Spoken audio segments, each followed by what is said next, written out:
Okay, so back to a homestead strike. So as Andrew Carnegie's, they realize they're losing money. Frick says, we need to cut wages at our facility. So they decide they're going to cut theirs by 20%. Okay, so back at the Great Railroad Strike, it was a big enough deal that they were losing 10%. Now they're going to lose 20%. It's so much worse. So if you're making $100, now you're only going to get to take home 80 of that amount that you had made.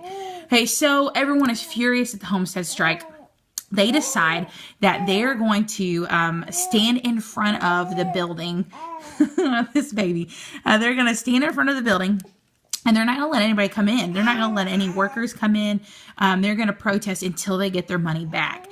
Now, what Andrew Carnegie has, not only is he going to get in government troops that are going to march in to try to break up this strike, but he also hires the Pinkertons.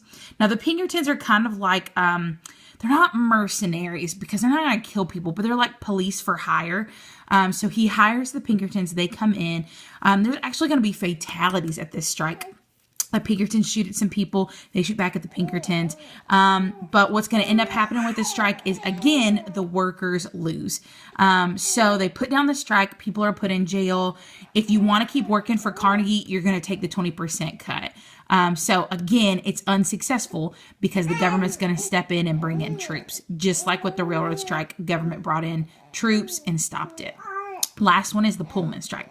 So the Pullman strike happens 2 years later, and it's another railroad strike. So at this railroad strike, they're telling them again, we just don't have money. We're going to need to cut everyone's wages.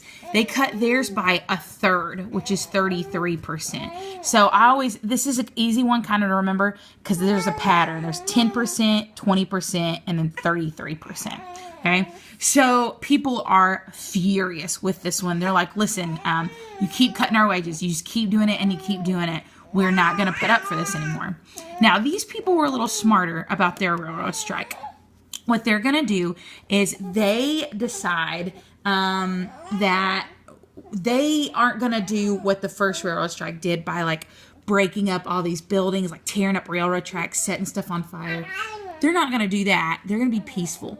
So they sit on the railroad ties. Now, do you know why they would just sit on the railroad ties? Like, what are they thinking? Anybody think they know it? The reason why is the train can't run if they're sitting on the railroad ties. Like if there's 1,000 of them all sitting on there, they can't run the trains anymore. So they're going to be totally peaceful about it. That way the government can't step in and break it up again. Now, here's where they get around that. So the business owners, they start whining and complaining, and they call up their governor. They talk to the governor about it. The governor goes to the president of the United States, Rutherford B. Hayes. And so they tell Hayes, listen, we're going to have to do something about this. We need these railroads to start moving, or these trains to start moving. So they do a court injunction that says these people are breaking the law because they're obstructing the mail from being delivered. See, at that time, the mail was delivered on trains. They would put all of them in a sack and then put those on the train, and they would deliver mail that way.